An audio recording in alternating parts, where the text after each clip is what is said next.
শিক্ষা সংক্রান্ত আপডেটগুলো পেতে অবশ্যই চ্যানেলটিকে সাবস্ক্রাইব করুন এবং পাশে থাকা বেল আইকনটি ক্লিক করুন। নমস্কার, আপনি দেখছেন Edutech Tanmay channel. Directorate of school education থেকে এই অর্ডারটি করা হয়েছে সমস্ত জেলার ডিপিএসসিকে উদ্দেশ্য করে। তারিখ হচ্ছে 28/11/2024।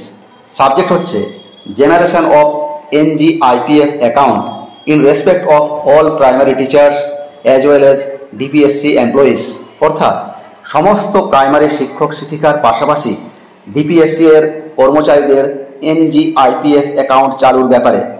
দেখুন কি বলা হয়েছে। আপনারা জানেন যে 12/7/2023 অর্ডার অনুসারে সমস্ত নন গভর্নমেন্ট এইডেড শিক্ষা প্রতিষ্ঠানে কর্মচারীদের প্রভিডেন্ট ফান্ডকে অনলাইন করার জন্য WBIFMS পোর্টালে NGIPF মডিউল যুক্ত করা হয়েছে।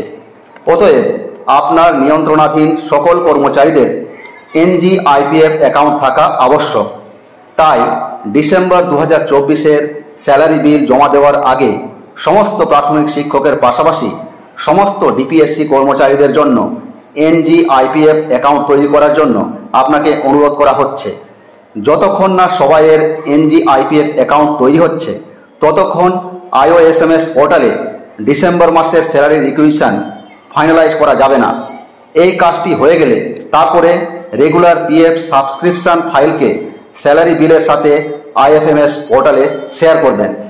ডিপিএসসি কর্মচারীদের ক্ষেত্রে NGIPF অ্যাকাউন্ট তৈরির নিয়ম IOSMS পোর্টালে উপলব্ধ আছে।